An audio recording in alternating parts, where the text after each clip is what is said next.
How you feeling, Craig? You got essentially 35 hours left at WCIA. It's weird. It's definitely weird. When is it going to hit you? You said a couple weeks or a month, but I think it's going to go longer than that. When it really hits you, it'll be a first Illinois football game. Yeah, oh yeah, it'll hit me when the season starts and I'm holding a ticket to the stands and not a pass to the field. That's when you're supposed to be holding a drink in your hand. Yeah, you'll forget about us when you're drinking a beer. I'll be heckling you guys. Yeah, right. You got to go to post game now. I'm heading back out to the tailgate live. Yeah. That doesn't sound half bad.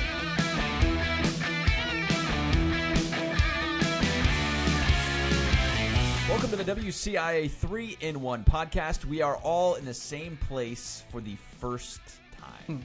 It's crazy. We're not supposed to be. We're breaking the rules. We're rule breakers here, but it's for a good reason. Craig's final day, WCIA, is tomorrow. We're taping on Friday afternoon, so Saturday, your last day. We all wanted to do this one time here because we've been doing it distance-wise with Marlee and Craig both at home. I've been in the studio pretty much the whole time except for last week when I was on vacation. So we wanted to get this one time in where we're at least all here together. But how you feeling, Craig? You got essentially 35 hours left at WCIA. It's weird. It's definitely weird. I accepted a job a couple weeks ago, and it didn't fully hit until Monday. I recorded a little goodbye, and I sent that out Monday, right before our 6 o'clock newscast, and then just all the reaction to that. It started hitting that night that I'm changing my career path, and didn't really expect it to, but you got to do what you got to do sometimes, and it's an opportunity for me to try something new. Yeah, we're all excited for you and a new journey and a new path, and sometimes life often takes us down a road that we don't expect or we don't plan for, but give us a little glimpse of the why the change was now and where you're going. Those that don't know a whole lot about the TV business and just see us on TV and think it's all glitz and glamour. It's not. It's a grind. I've been working weekends for almost 8 years now, probably 50 out of 52 weekends of the year. I'm at work Saturday and Sunday and Friday nights. And the hours it's basically second shift hours, and things just change over time, and there are other people in my life now, and it's not just me and all that stuff, and so I just needed to look out for me and everything I got going on. So more of a normal life, I would say. It was nothing bad happened here to push me out. I wasn't forced out, nothing like that. This was all my decision. Just trying something different because it's a grind. It takes a special person to stick in this business and to be successful in this business. And I loved this business for the 8 years that I've been in it. And I honestly couldn't imagine myself doing anything different. But I was approached with an opportunity that allows me to keep doing some of the things that I was taught in college, and I can use my education still. And it just might not be sports. So trying something new, and we'll see how it goes, but I am still going to be in the area. I'm not leaving Champaign. So you'll still see me around and see me on social media and at most games. So, and we might put him to work. You never know. If he gets bored on a Friday night, you may see him on a sideline again. I don't know what I could entice you with, maybe some Chick-fil-A or some food options to get you to come back in. Yeah, part of this too is that the new job is a Monday to Friday normal 9 to 5, 8 to 4 type of job. So I will have free time to myself, and part of the reason that I took the job is that it would allow me time to still be involved in this business in some way. So the door isn't completely shut on the sports media part of my life. When sports come back, I will likely be involved in some form or fashion. I just don't know exactly what it's going to be yet. And maybe we'll have you back on the podcast at some point. It'd be fun to get some perspective, and maybe from an outsider perspective, not in the building, so to speak. I have a feeling that you're still going to go to some games for Illinois. So. Oh, yeah. I'll still go to as many as I can. Yeah, and just no free food beforehand for Craig. It might be a big deal. You might have to eat before you come to the games, and no sideline passes. Yeah. Now you can hit the tailgate, though. Yeah. See, that does have its perks, though, if you Yeah. can get the tailgate, because we don't get that luxury. Yeah, and that's something that I've talked to a couple people about is, my first job I covered Southern Illinois, and I went to their game. I went to school there, so I went to their games and did the tailgate thing there. But when I got that job, I haven't been able to tailgate or enjoy a game since 2012, since I got in this business. So I'm looking forward to that. And I forgot what I was doing, but we were editing some video. It might have been my goodbye video, and I was looking for some basketball stuff. And it was the Michigan State game last year that I was looking at, the one where Illinois upset number 9, That sounds Michigan right, yeah. State. And I was covering it. I was shooting the video, and I rushed the court. I was like, man, I'm not gonna have these seats anymore. I'm gonna be up in the 200 level. Yeah, right. Good luck with that. The view's not good. Yeah. Marlee, how many games are going to go by before Craig hits us up and he's like, "Hey, can I get a pass?" Maybe You guys need some help 2. shooting? Yeah. Just because they cater really well for the games, and we get the hookup with the Portillos and the. If you know me, you know how much I value free They food. used to do Chick-fil-A, I heard. No, I don't think they've never done had Oh, Chick-fil-A. really? No, never had Chick-fil-A. Craig might have reconsidered his life Yeah. choices if that would have been the case Yeah. here. Yeah. Just a little insight for Craig: he would print off the list of media meals. And have it I don't think available. anyone at Illinois knew I did that. I don't know if I was supposed to do that. You know, it's all right. Your greatest accomplishment here.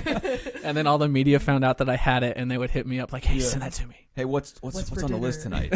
I gotta get there early because it was broken down by if it was really good food, it might not be there 30 minutes before the game because it's all gone. So you kind of had to plan ahead, especially with the pregame show or whatever festivities we had going on before the game, live shots, what have you. So just the inner workings here. I want to share some stories here as we go along today about some favorite times that we've had the last 4.5+ years now, because you started in August of 2015.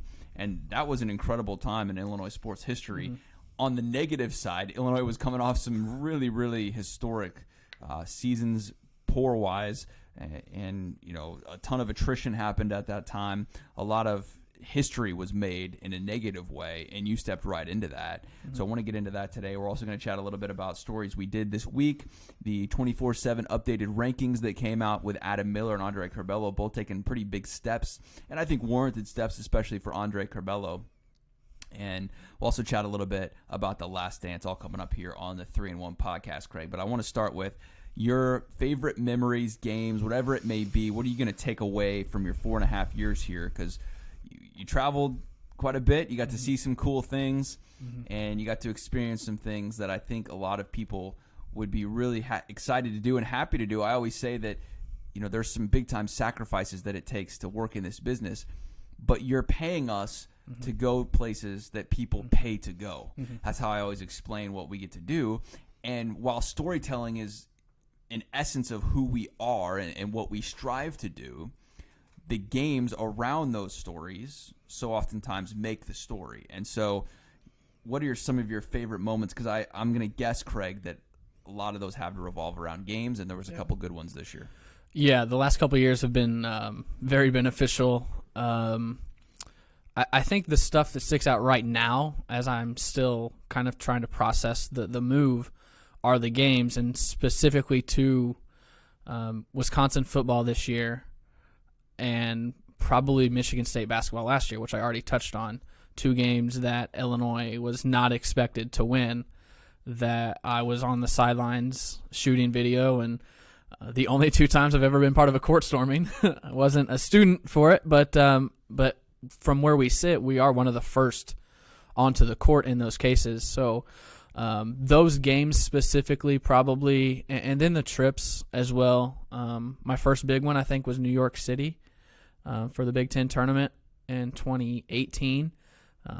Kid from small town of 3,000 going to New York by himself for the first time.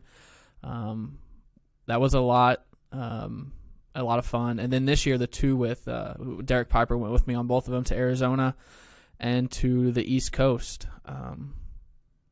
A lot of places, this job allows you, and you just said it, allows you so many opportunities to go to places that you wouldn't necessarily, it wouldn't be as easy to go to otherwise. Because, I could, if I had the money, I could go to New York whenever I want. But like you said, you get paid to go to New York. Like I went to New York and hardly spent any of my own money because of it's part of the job. So it's stuff like that. It's the trips and even, there are some. I know we cover a lot of Illinois, but there are some high school moments. I really like that Dylan Brownlee story I did my first or second year from GCMS. He was a manager, and they let him score a touchdown first play of the game on senior night. That was really cool. So there are moments that I think here in the next couple weeks, months, when I'm not on this grind, that I'll look back and be like, man, that was fun. It just hasn't all hit me yet. Yeah, and I agree that the games are what makes it fun, at least, on the surface level. But the stories so often for me are what stick with you. That's the longer impact stuff for me, that like, hey, I was able to tell this person's story. That meant a lot to them. Yeah. I think it also means a lot to us, and we never want to make the story about ourselves. We never want it to be about us. But you certainly if you pour your heart into something, and for as long as we work on these stories, you're pouring sometimes an entire day or sometimes multiple days into these stories, and you want to do a good job. You pour your heart into it. That to me are the things that at least I remember when I reflect on a year, and when you're reflecting on a career and a time spent 4.5 years. I think that's certainly something that is going to stick with me. I do remember that Dylan story, which was great. You told some really impactful stories in your time here, and those are things that hopefully those people will remember as well. That that's a moment in time, that's a story in time that will forever be there. That it's never going to go away unless it gets deleted somehow, which we're going to hope that is not the case. But those are moments in time, and those games too. I mean, I think it was number 9 Michigan State last year. Iowa rising up big time. Number 6 Wisconsin this year. And the craziness of that game and that moment and what that meant. I think of some other games here that were really, really big. I remember your first road trip you went on was at Iowa. It was in 2015. Yep. With Geronimo Allison. They almost won that game. I mean, they came back and made it close. They were within it was a 1-possession game late in the fourth quarter. Yeah. Gmo had that 65-yard touchdown. Yep, went up and got the pass on the sideline, and yeah. Yep. Tell us about your first week here, because I think that's what's going to stick out to me, and I'm going to remember this the most. And we talked about this just a few minutes ago at the outset, but you came in late August of 2015. Yeah. Matt Wetterston had just taken over the sports director role. I was the weekend sports anchor then, and we hired Craig Choate. We had a connection, and a lot of people might not know this, but dating back to SIU, we both worked at WSIL, which was my first job. It was your first job. Both went to SIU. You graduated SIU in 2011. I graduated in 10, and so we had a connection there. We didn't cross too many paths in college. It was at WSIL where we really started to work together, and even then, Bret taught me a ton. Then I wasn't in sports there. I was kind of their unofficial 4th person down there that I would shoot on Friday nights and do some sports stuff if they needed it. But yeah, then he leaves in 2013. Yeah, it would have been August of 2013 when I left there. Yeah. And then it was Bret that also kind of tipped me off on this job that was going to come open. So yeah, long story short, I late August of 2015, my first day on the job, first time after my interview that I step in this building, me and Matt Wetterston go to the Lou Henson Court dedication. So when there's something dedicated to Lou, everyone is going to be there. So I met everyone my first day. Mind you, Bret had just had a kid, Gabe. Yeah. Gabe had just been born. I was on paternity leave. Yeah, Bret wasn't around for a couple weeks. Well, kind of. Yeah, we'll get to that. So that's Monday. Wednesday, football season's starting. Yeah. So it's practice. It's not training camp for football. So Wednesday, I go to football practice for post-practice interviews with Matt, and I meet a guy named Tim Beckman. Friday, Tim Beckman is fired. So my first week involved some of the craziest times, and needless to say, it didn't really stop for a little while. For a good 8 months there, it was crazy. Yeah. I mean, from Beckman getting fired to interim. Well, Cubitt was the interim coach, and then Mike Thomas is fired in November, I think it was, and then you have an interim AD, and then Josh Whitman's hired, and then the interim AD gives the interim head coach an extension, right? That you were at that game at Soldier Field. That was the not ideal day. Northwestern. Yeah, the not ideal that we so often say still. We've informed Marlee about all the time of why we say not Yeah, ideal. I thought you guys just said that, and then I started picking it up. I was like, oh, not ideal. And then I finally heard the story behind it, and I'm like, oh.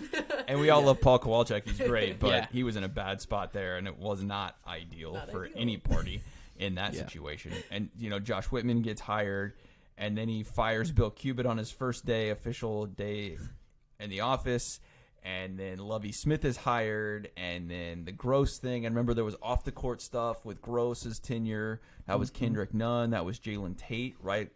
You hadn't even been here a year yet, and we're dealing with all these, big-time news stories that weren't – we were showing up in court. Remember that? LaRon Black was Yeah. in there as well. I forgot about that. I had just become sports director. I'm trying to figure out how to run a department, and we were running. We were off and running. And all the while – Illinois in its two major sports there was not doing very well. Yeah. Other than that Gross year, would have been Gross's second to last year when you felt like, and even his last year, they were right there on the NCAA tournament. Maybe win one or two more games and they're in it. But man, a lot of mediocrity. This job is so rewarding if the teams you cover are good. And we didn't get that for a long time. Either of us. A long time. I mean, when we were at SIU, they weren't good either. That's what I was going to say. At either of our jobs, we never. Was this your first bowl game? Second bowl game? Ever. Well, they made it in 2014 when I was here. I didn't go. So Okay. I guess I'd covered two bowl teams. Yeah, and no NCAA tournaments. No. So, we had covered both of us. Our career paths have been very similar. We have seen some mediocrity. We've seen some bad. So this season, I'm glad I got for football and basketball.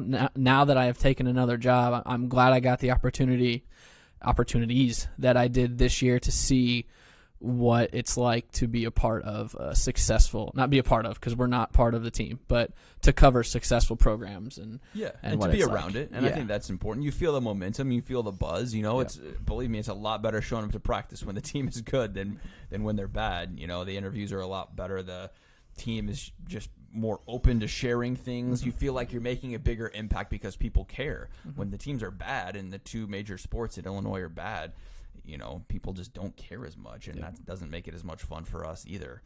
There's been some non-revenue sports too that have been a lot of fun. Yeah.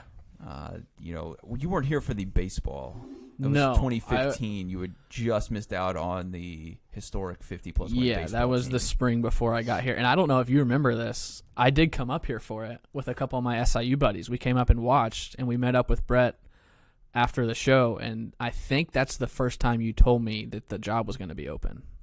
Oh, nice. I don't remember that. Yeah, we gone out for a drink after. And I'd had a few babies since then.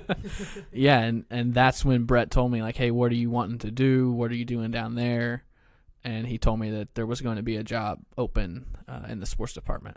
Small world. So that would have been remember that. May, I think, of 2015. End of May, because it was End regional. of May, early June. Yeah, they played in the Super Regional, which would have been in June against Vanderbilt. Yeah. And got smoked. But yeah, that was a fun team. The Final Four in golf. That was a lot Final of Four fun. in golf. Sugar yeah. Grove. Yeah, especially because it was home. I actually just looked at some of that video today because I did my last story was on some of the men's golfers that I just got done earlier today.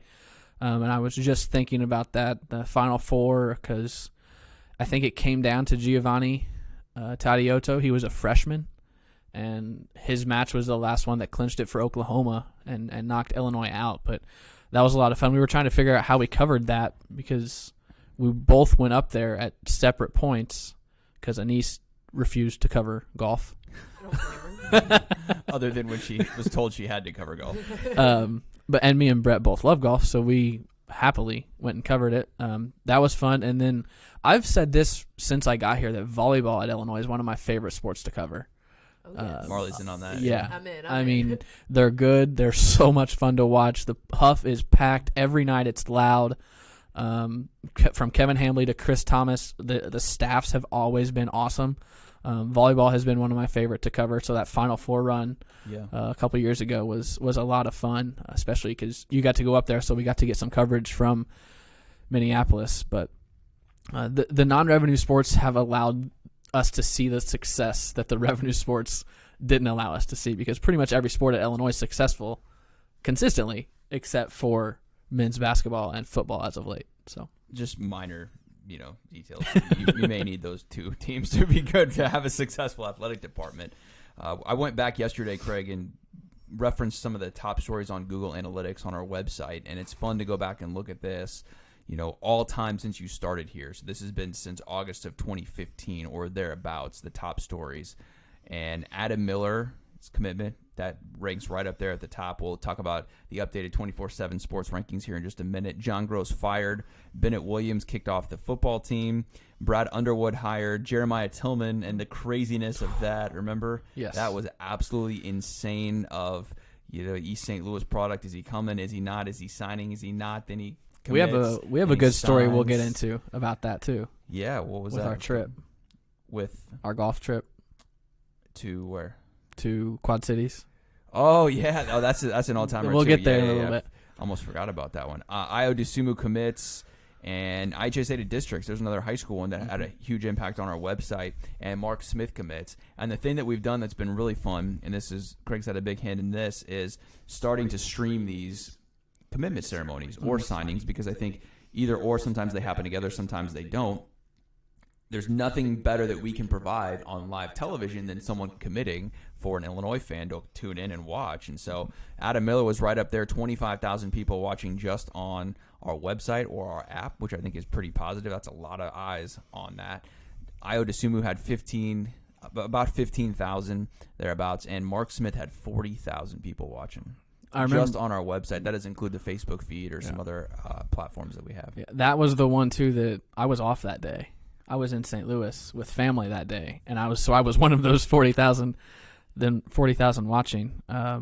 Yeah, people love that. I love crazy. That when there's a commitment or someone announces that they're going to commit, people start tweeting or Facebooking like, "Are you guys streaming this? Are you guys streaming this? Are you guys going to stream this?" And it's become so easy for us. Like we stream all the post-game press conferences. So yeah, if we have the capability, why not do it? And I'm glad people are coming to WCIA and us for that and asking for us to do it. And maybe the next commit, Craig will be watching that as well. Yeah. Not stressing. He'll be on his couch at home. Not stressing like we are about, is the feed working? Is this going to happen? Adam Miller took an hour just standing up there chatting, trying to fill time. But, hey, it's all part of the job. All right. Let you in a little secret here, too. A lot of people don't realize this, I don't think, Craig. Every golf tournament has a media day. And so I figured this out right about the time I became sports director. I guess Matt Wetterson and I may have done a couple of these. Yeah. I don't remember doing them as much, though. I figured out, and I love golf, and Craig loves golf, that every major golf tournament has a media day where they allow the media to come in, get some interviews, and then they just turn you loose. You go play the course. Well, there's been some big golf tournaments around our area here the last 5 years. From the John Deere Classic, we've done that every year. Yeah, a couple of times. I don't know if we did it this last year, did we? I want to say we didn't. Yeah, I guess it has been a couple of years. I think we've done it maybe 3 out of 5 years, 4 out of 5 years, something like that. Go up to Silvis, play the John Deere, TPC John Deere course. It's great. Marlee's still hanging on with us here, all right? She can care less about golf. She's just thinking about taking a nap. Conway Farms, the BMW Championship. That was a ton of fun. Belle Reve for the PGA Championship in St. Louis. Private course, can't play that. That was a ton of fun. And my personal favorite, playing Medina last year, which is an unbelievable track for the BMW Championship. You're going to miss out on Olympia Fields this year, which is another top course on the south side. I think I'm free that day. And the Ryder Cup, if it's played, I don't know. I'm really hoping that we can get up to Whistling Straits for the Ryder Cup. That would be a ton of fun with Steve Stricker as the U.S. captain. Yep. But every time almost every time we would go to a media day event, inevitably some breaking news would happen. Every time. So Craig and I are both out. We're getting content, mind you. It's not like we're just playing golf. Now, the ratio of content to golf is slim, but we did get some content. Yeah, there were the first couple. It was like former Illini talking, so that's why we went. Shit, that's why we went. We did get some local content. All right. Yeah. But the main reason we went was to play golf. Okay, let's just be real here. So this one of the first times Anise had just started. 2016. Yeah. Okay. So she might have been here. What? It had to have been June. It had to have been June 2016. She's right out of college. She just started in late May. great leadership by me. I just throw her on the desk and say, hey, we're going to leave you a pack. We're going to the John Deere Classic in Silvis. So Craig and I take off early. We play golf. And what do you know? Breaking news happens. Jeremiah Tillman commits to Illinois. Well, she called you. Well, she called you and was like, hey, because it was the same day as the Kendall Gill golf outing. And she's like, hey, I just got this shot of John Gross and Josh Whitman, like, saying we got him and giving a big hug. Like, what does that mean? Yeah. She had no idea who Jeremiah Tillman was, and it's not her fault. She had just started here.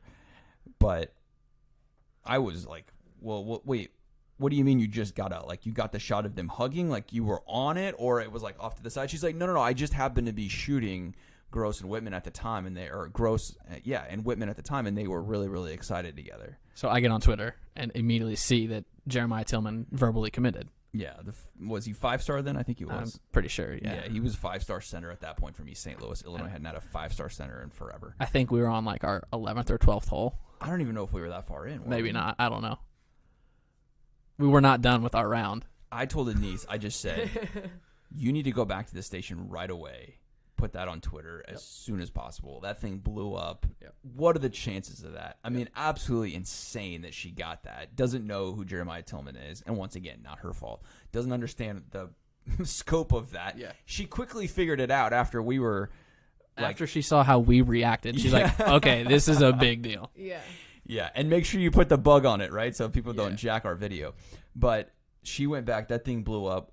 We're trying to finish out our golf here. Even question free golf. We're not stopping. Yeah, right. Well, we had questioned, like, what are we supposed to do here? Like, do we need to leave? What do we do? I'm trying to make some phone calls. My phone was dying. Yep.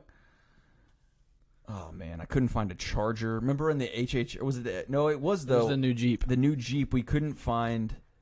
We didn't have a car charger. Plug-in. Yeah. It didn't have a USB. So 2016 didn't have a USB plug-in. We didn't have a car adapter. And then I found the one in the glove box. Yeah. But that one isn't as much a charger as it is, like, that's how you connect to play your music. So yes, it charges it, but it kind of like equals out because you're using it so much. So his phone wasn't charging. I'm trying to get in touch with Jeremiah Tillman. We're going to go from the Quad Cities to Indiana to try and talk to him. And we finally track him down. We get a hold of him. He's like, yeah, come on out. Remember, we drove on I-80. I said, if we hit 57 on 80 and we still haven't heard from him, we're going to go home. Because there was no point in going there if he wasn't going to talk to us or whatever else. I think he texted me back, called me back maybe like 30, 45 minutes before we were going to hit the 57 interchange there to come home. So then we're like, okay, here we go. I'm trying to make plans with Denise. Absolutely insane. And we forgot about the time change. So they waited. Remember that? Oh, they were there an hour before. We told them like 6 o'clock. Yeah. Which 6 o'clock, when we were thinking, was actually 5 o'clock. So they were at their gym at 5 o'clock, and we didn't show up for another hour after that. And he was gracious enough to talk to us. Like, he I'm terrible with time changes, by the way. That's another story. It's a Michigan State story. Craig calls me at the Michigan State game all in a panic, ready for his live. I was like, dude, you all right? You got time? Like, you got an hour. You were so mad.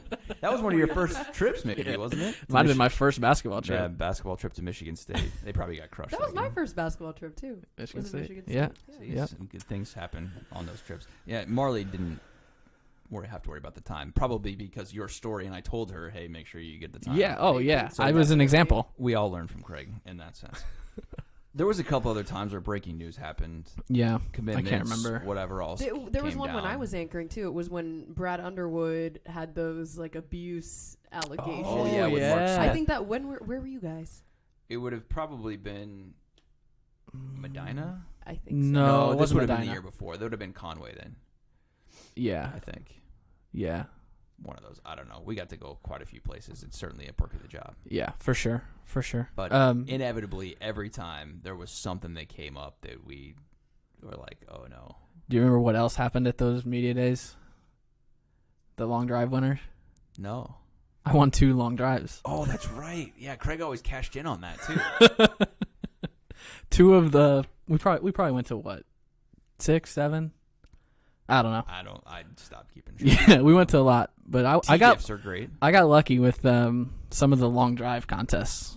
I don't know how I did it because I don't think I hit the ball that far, but I won 2 long drive contests. My only 2 in my career. Yeah, but this is a media scramble. Hey, hey. We kept score. I think I beat you once or twice. You beat Oh me. yeah, We're pretty even. We're pretty even. We play about the same. Neither one of us has ever like completely dominated the other. What's your handicap, Craig? I've never checked my handicap. Oh, okay. Never. No idea. I got a pretty good handicap. Yeah, I know. I just had to throw that in there for Craig. Are Always you going to competitive explain between to us. those that might not know? Yeah, I have one leg, but that's fine. I don't know how competitive Craig took it. I'm competitive, though, and I want to win. And so I always took it competitive. Oh, I'm just there to enjoy it. Yeah, see, we're different in that sense. I'm like, no, I got to beat Craig and everyone else in our group. Yeah. And that. Yeah. And I don't always win, but I'm always going to try and win We're always close. on the media scrambles. Yeah. Good What was the times. one where we had the caddy? Conway. Conway. Okay. Yeah, we had to walk. Yeah. I thought it was interesting they didn't make us walk at Medina, which is, in my eyes, a way more prestigious Yes. club. But at Conway, they made us walk. Yeah. Which was fine. I liked it. Felt like a pro. Right? Played like a pro. I don't know about playing like a pro. Felt like a pro. If you can't make it, fake it. That's what I always say. Good times, man. That was a lot of fun to reminisce about that, and certainly going to miss you around the department and the laughs we've had too. You know, I guess I didn't bring in the cup here, the Craig Choate Memorial Cup, so we'll spare that for another time. But there's always been some good laughs. Dating back to Anise and certainly with Marlee, and we always try and have a good time. My motto has always been, we're going to work really hard, but I want to have some fun too along the way because we're getting paid to talk about sports. So inevitably, it needs to be fun. And I think people, recognize that on air and certainly on this podcast because we can be a little bit more open and free and share some longer format stories, which is always fun. All right, let's talk about certainly being competitive real quick here. What did you guys make of The Last Dance this week? Great. I've been loving it, honestly. I'm learning so many new things about Michael Jordan and most importantly his fashion sense. Oh, okay. That's what it's about for you, like, huh? No, I loved it. I'm like, oh my, with the matching shirt and shorts, like those 90s pattern. Yeah. When he went to Barcelona, that was cool. I'm honestly enjoying it because I obviously didn't grow up in that era watching him play basketball, so it's cool to go back and learn all of that about him. The internet has been great about it. Like, I just scroll on Twitter every commercial break because people are so funny and cracking jokes about it. But it's been really cool, and I think it's something that is kind of uniting us as a sports community during this time. So I've been enjoying it. I kind of forget what they touched on last episode. It was like the Olympics. Barcelona was his, episode gambling. 5. Yeah, I didn't really Gambling, know yeah. too much about his gambling. I don't know if we want to call it an addiction, I guess. Yeah, I But- mean, yeah, he's addicted. Yeah. Yeah. No, but I feel like I think this is like humanizing him in a way, because so many people are like, yes, Michael Jordan, the best basketball player of all time, but he's still a person. He has flaws, he has imperfections, and I think this is a really good way to humanize that and show that not everyone's perfect, even Michael Jordan. There was one point last week that I was like, are they trying to make us feel bad for him? Like, do you feel bad for Michael Jordan? No. Right. And I feel $2 like billion. I don't feel right. bad for him. I feel like there's some times where they're like trying to make him feel like the victim, and I'm sure that I'm looking from the outside here, but I'm not trying to say anything, but I'm like, come on, let's go. But one thing I don't like is that it's on Sundays, and I'm here on Sundays, so I can't watch it on Sundays. So I'm like, Well, now you This can. week? now I can, yeah. So like, I've been trying to avoid Twitter, and like I turn our TV off of ESPN to make sure I don't see anything, and I watch it on like Wednesdays. But I was just talking about it with someone the other day, and for the last probably 5 years, since LeBron won his championships, I've always been like, LeBron's the best basketball player ever. Like, he does everything. He's so dominant. He can do it all. And watching these Michael highlights, and like I had forgot. Well, I guess I was too young to know, so I guess I just learned that he won Defensive Player of the Year awards, and he did all of this. I'm like, all right, like I don't think there's an argument right now. Well, Yeah, they're like, even when different they- players, right? They And let's just show admit back that. little things, and I just watch. I'm like, oh wow, oh he did that. Yeah. He did this. He did, like, obviously I've seen highlight tapes of him before, but Yeah. it's kind of the same thing. I was like, oh, Yeah, and then I feel myself slowly switching. Like, I was LeBron, and now I'm kind of like. Yeah. Also, part of that too could be like the recency thing Yeah, that everyone talks about. Like, is the 2020 Illinois team better than the 2004 Illinois team? Well, everyone's going to say 20 because it's fresh in their mind. But I also looked up MJ's stats just a couple weeks ago. Like, he averaged 30 for his career points. Like, it's insane. So I think more than anything, it's making me realize how dominant he was and how easy the game looked for him. Like, some of the highlights, I'm just like, how does someone do that? So yeah, A couple standouts for me, Marlee. Going back to your fashion, how big the suits were back then. yes. Oh, the You're like oversized suit. swimming I in love those. it. Yes. I love it. Now The beret. 30 years later, everyone wears tight suits and all this kind of stuff. It's just completely different. I mentioned that to my wife and just said, man, I feel a little looser and free if I had a huge suit like that, right? Yeah. I mean, it'd be weird at this point. The point that stood out to me in all of this, and I remember the second three-peat from Jordan. But, Same. The intensity that they played with and the physicality is not even close to today's NBA. And even in practice, Jordan was on those guys. He's so competitive. He wants to win every single thing he does. And I'm not sure I'd want to be Jordan's teammate in that sense. It's great because you want to win and he's going to push you.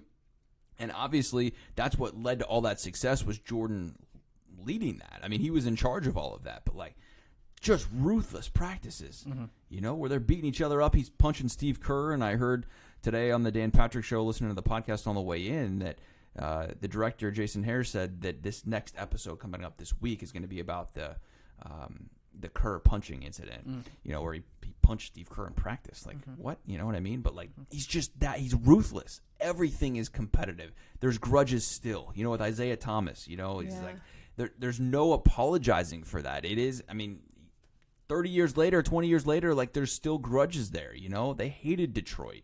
All these kinds of things. It's just fun to reminisce about that, and it's okay. I think we can all recognize that LeBron and Michael are different, and we're not going to sit here and argue about which is better. But the recency bias certainly plays into that, and this is what's fun for me is we're kind of reliving all of this. I saw a picture on social. It's been within the last week that the 80s were Magic, 90s were Michael, 2000s were Kobe, and the 2010s were LeBron. And I think that's the only way you can really put it. Each of those players were the best player for that decade. They're all great in their own way. Yeah, they're all. I think Magic probably the best point guard ever. No doubt. MJ is probably the best player ever. Kobe's was the best for that stretch, and then LeBron's just the most dominant right now. So I think that's the only way you can really say it. It makes you think too, who are we gonna see in the rest of our lifetime? Because at the time, people were Magic Johnson. He's the best basketball player of all time. And then now we're seeing LeBron. Okay, LeBron is the best basketball player of all time. Who are we going to see next? Who is going to continue to shatter the ceiling? And that makes me excited for what's to come. Good stuff. I want to touch on this real quick here as we move along. The final recruiting rankings out for 24/7 Sports for the class of 2020. Adam Miller moves up 16 spots. He's now number 32 overall. And Andre Curbelo, he takes the biggest jump from the Illini contingent, 18 spots, 54th best overall. And I think it's important to note here that this is not just the best player in the class right now. They're projecting who the best prospect is going to be. And so I think this is about right. I see Curbelo as about a top 55, 60 player in the country. He's probably a little underranked. And I think that's probably where they're hitting the nail on the head with Adam Miller, 32 in the country for the class of 2020. And the most interesting thing to me is now he's the highest ranked guy in the Big Ten coming to Illinois. And I feel like Illinois fans maybe aren't grasping that as much, or just feeling that hey, you have the best prospect in the Big Ten right now. That's a huge deal. There's nobody else in the country going to a Big Ten school that is ranked higher than Adam Miller right now, and you have 2 out of the top 4 guys. Oh, I didn't realize that. It's a really, really good class from Brad Underwood and how it finishes out. And the coaches will all tell you that, we don't care about the rankings. Well, that's not true. They do, because that's buzz for their program. That's buzz in recruiting. Brad Underwood will no doubt come out and say, well, we got 2 of the top 55 guys in the country and 2 of the top 4 in the Big Ten come into our school. Those things matter. These things do matter. And look, you add Coleman Hawkins to that. They're certainly not done with this class. They're going to add some transfers in there, whether they're sit out or immediate guys. And for everything, Craig, that we had questioned about Brad Underwood coming in, recruiting was the number one thing. Can he recruit at the Power 5 level? He surrounds himself with Orlando Antigua and Shin Coleman. He brings in Stephen Gentry. Jamal Walker was in there at the start. And now all of a sudden, I think Illini Nation should feel great about what they're doing in recruiting right now and setting themselves up for 21, and they're in great position with that already. Yeah, 24/7 does their top all-time commits to the program, and I think, I'm like 99% sure this is accurate, 4 of the top 10 are Underwood guys already, and he's only been here for... because you had Adam Miller's number 1. Adam Miller is now the best recruit Illinois ever signed. Well, since 2003. Since 2003. Since rankings started becoming a thing. Correct. Yes, you have Adam Miller, you have Io DeSumo, you have Mark Smith, and you have... Who was the other one in there? I don't think... It might be 5 then, because Kofi was a top... Kofi and he was top Andre... 50. No, I'm just talking top 10 for Illinois. Right. But I'm saying in the rankings, like a top 50 ranked player for Illinois is a really, really good player. Yeah. Myers was in there, but that's older. Yeah. It might be Kofi and Andres in there too. Yeah, that's my biggest takeaway is that since 2003, since the recruiting websites became a thing, that Brad has landed 4 or 5 of the top 10 Illinois has ever landed. That's incredible for what he is, his reputation coming in, and it says a lot about his staff. Chin Coleman and Orlando Antigua have been home runs in their respective areas. So future looks really bright. I mean, especially if you can get your 2, Io and Kofi, to come back. Next year could be really, really fun. Yeah, the New York area is a gold mine. Like I'm familiar more so with that area of basketball than I guess the Chicago area, because being in Illinois, I feel like people want to go directly to Chicago. They're like, oh yeah, Chicago is the basketball capital of America, but New York City has some of the best basketball I've ever seen in my life. I had cousins that played for Christ the King. Everyone knows that name around the country. They played on AAU teams with Ty Jerome and Andre Curbelo being from that area. I think maybe that's why he didn't have a higher ranking to begin with, because people maybe kind of second guess the New York area, but I think he'll probably end up being a lot better than we expect him to be. He's a 4-year player, which I think is the biggest thing. And if he was 6'2", I think he would have been a top 25 player in the country. But so often the case, you just don't have those intangibles, and the recruiting evaluators don't view you as a high of a recruit, which is just the way it works, But I think these rankings are about right for what these guys are and what you hope them to be. The biggest thing is you just got Adam Miller signed, and I feel like maybe, and this is just my interpretation, maybe the Io signing and commitment resonated more because he was truly like the first, one of the first big guys. You got Mark Smith in there too, but like I feel like that Io commitment was something that people were eyeing for so long in that. Sorry. And we'll move along here quickly. I don't see myself out. Mark Smith was great, but they really didn't have the relationship. Io's the first guy that they had the relationship with that it paid off, and that continues here with Adam Miller, and it's just crazy how things kind of come full circle. Yeah, they got some momentum now. There's a lot of buzz about a lot of guys, some reclass guys that they could add to this 2020 class, and a lot of people are talking about Illinois on the recruiting trails right now, which is pretty good considering what they endured just last year. Worst season in history last year. Right, yeah. From 20-plus losses to 20-plus wins in 1 year is an incredible turnaround, and that's just what makes it sting that much more that, they didn't get the chance to play in the NCAA tournament, and it's not going to go down as an NCAA tournament. We talked before, I think that would have been so much fun if they would have put out a bracket and just said, hey, these were the qualifiers and that kind of thing.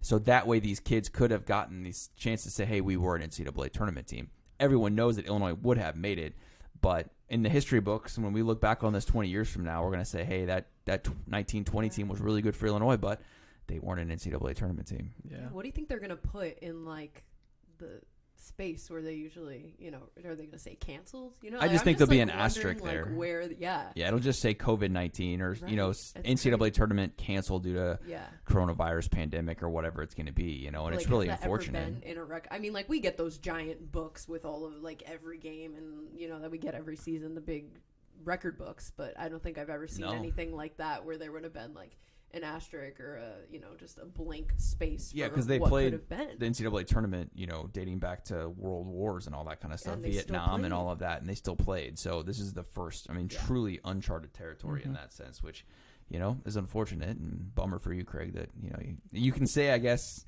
in your own way, I covered an NCAA tournament team, but, yeah, we just didn't get to see the payoff. Yeah, it was a good season, though. It was fun. Some moments that are definitely going to be locked up here for a long time. When is it going to hit you? You said a couple of weeks or a month, but I think it's going to go longer than that. When it really hits you, it'll be a first Illinois football game. Yeah, it'll hit me when the season starts and I'm holding a ticket to the stands and not a pass to the field. That's when you're supposed to be holding a drink in your hand. Yeah, you'll forget about us when you're drinking a beer. I'll be heckling you guys. Yeah, right. You got to go to post game now. I'm heading back out to the tailgate line. Yeah. That doesn't sound half bad. Yeah. Believe me, there's been many thoughts from me in the past where I'm like, man, this tailgate would sound a lot better right now than covering this game. Yeah, it's all about perspective. Our friend Lante already invited me to all the tailgates. He said there's a 7 a.m. roll call. I said you'll see me about 9 or 10. Does it still tailgate at 7 a.m. when it's like? No, that's the 11 o'clock games. Oh, okay. That's 11 o'clock games. If there's one thing I don't know. Craig showed, it's that 7 a.m. is not going to happen. Although it's going to have to start to happen here with the it's going to be we were earlier. Talking about that. I was like, Craig, what's it going to be like for you to get up early in the morning? I got a 9 o'clock meeting on Monday, so I'll roll out of bed about 8:50. You got to do your hair. I'm kidding. Don't do that. Yeah, no, it's going to be earlier. I think the days normally start about 8:30 or 9. And you can do whatever you want with your hair now. I know. We all need a haircut. Jeez. Yeah, I go back and forth. I wanna take the clippers and start fresh, buzz it all new off. It don't matter and anymore. buzz it off. But I also I've never, not like Scott Van Pelt bald. Oh, but like short. That's what I used to do in college. But part of me wants to grow it out because I've never grown it out either. Mm-hmm. I'm definitely not shaving for at least a month. Yeah, are you going to grow the COVID playoff beard? COVID playoff beard. The playoff beard. I've never been able to grow facial hair, so I'm just interested to see what it looks like more than anything. Does it come in red? Me too. Yes, it does. Really? My chin comes in real red. Whoa. Yeah. Red chin Red? Choate. Yeah, it's going to be, if you see me in a month or two. Yeah, could you send us a picture? Oh, yeah. Post that on Twitter. Oh, yeah. All right. Any final thoughts, Craig? Yeah, just thanks to kind of echoing my video, if you haven't seen it, from Monday. Thanks to everybody, the viewers, the coaches, the players. And it did really start to hit Monday because I had former Illinois players texting me, thanks for everything, and you were great, and players that we don't necessarily talk to all the time, football players liking the tweet, and golfers liking and it's just, I guess I just didn't realize the impact and the relationships that we build, because there were times a couple nights ago that I was like, man, the emotions started hitting and stuff like that. It really hit, especially with those texts, because you guys know a lot of those college athletes. I think 75% of the college athletes hate talking to us. Yeah, no doubt. We can visibly see them when the SID goes and hey, media wants you. We can visibly see them be like, oh, come on. So when they reach out to you and I it wasn't just a thanks and I reply. We had conversations about what they were doing, and it meant a lot to know, and also the fact just to know that they recognized us and stuff like that. So thanks to all of them. Everybody here, I thanked Andy Miller and Matt Wedderston in the video, the news director, and we talked about Matt. He was the sports director, and Rich, who's the news director now. I mean, he's never said no to something we want to do, right? Well, maybe a few times. I just didn't tell you guys, but yeah. Super supportive, which we're so thankful of. Yeah, as a sports department, when you can get a news director that lets you kind of do your own thing, it's huge, because in a time where a lot of these businesses and stations are pulling back on sports, Rich has really pushed the envelope and allowed us to push the envelope in a big way. And then you guys, Marlee came in, made it an easy transition, hit the ground running, been fantastic. She's never said no to any kind of assignment. We can tell her to go to, I don't know. Don't name anything. That way we don't get in trouble. Yeah, we can tell her. Don't like to cover. We can tell her to go anywhere and cover any sport, and she might not like it, but she'll do it. She won't complain. At the Maybe moment, a little if it's she is getting to the point where she's pushing back a little bit. We need that. But tremendous to work with. And then Bret has just, I said it in the video. I'm repeating a lot of the video, but like, do I need to get the tissue? He has turned this department into something that like I never would have ever thought that a Central Illinois local TV station could be. Like all the live streams and all the coverage, and like I will admit that there are times where I'm like, I've told you no before, and I heard about it that he was not happy with me, but it's all warranted. Everything's warranted that he does, and it's a lot of fun to watch this department develop over the last almost 5 years. So, well said. Thank you, Craig. And maybe we'll have you in as a consultant, or you probably won't even watch local news anymore, which is also fine. You keep those thoughts to yourself, though.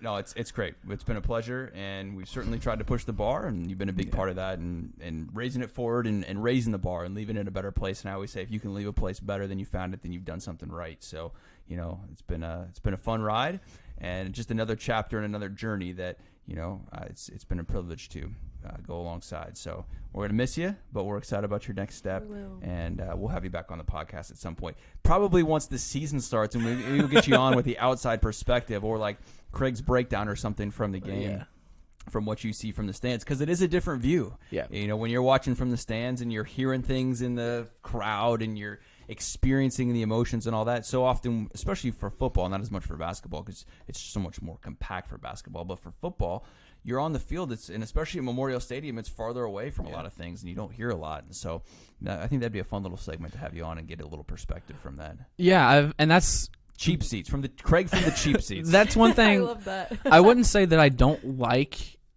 shooting from where we do, but a lot of times people will ask us, what'd you see on this play? And we're like, we can't see the whole play because the way we shoot, we're tight on whoever has the ball or tight on the quarterback, and we're not able to see the whole plays develop.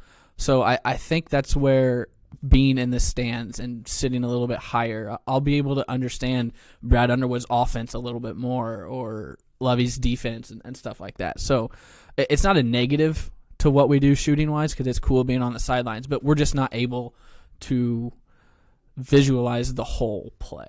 Yeah. So it's just different. Like you said, not bad, just a little bit different, and we'll look forward to that perspective for whatever that may be, basketball, football, or everything else that comes along. So, do I have to shave and do my hair?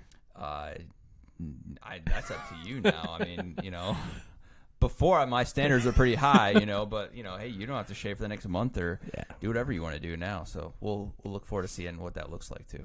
Yep. Thank you, everybody. I'm still going to be here, so still say hi.